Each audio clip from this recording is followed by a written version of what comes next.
Cuba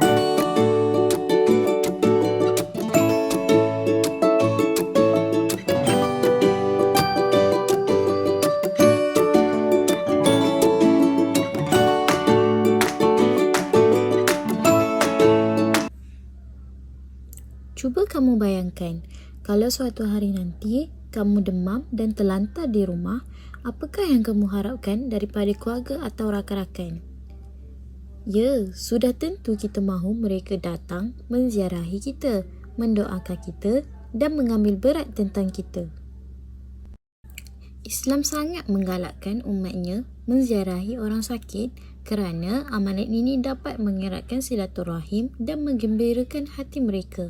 Namun, semasa menziarahi orang sakit, kita perlu menjaga adab supaya kehadiran kita benar-benar memberi manfaat. Mari kita lihat apakah adab-adab tersebut.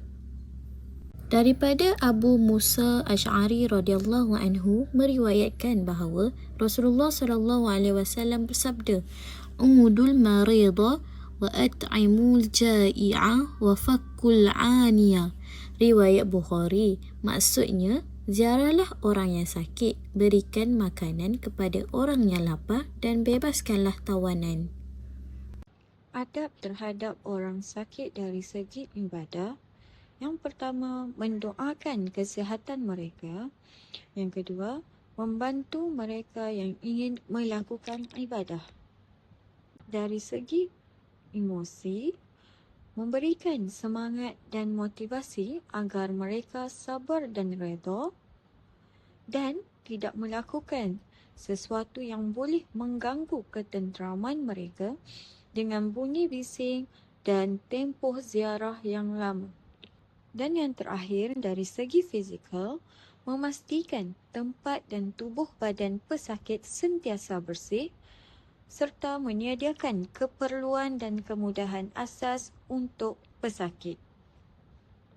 Hikmah beradab kepada orang sakit. Yang pertama, menggembirakan pesakit agar hatinya tenang dalam menempuh ujian Allah Subhanahu Wa Taala. Yang kedua, mengeratkan ukhuwah sesama anggota masyarakat agar hidupnya diberkati Allah Subhanahu Wa Taala. Yang ketiga, melahirkan keinsafan kerana diberikan nikmat kesihatan setelah melihat penderitaan pesakit.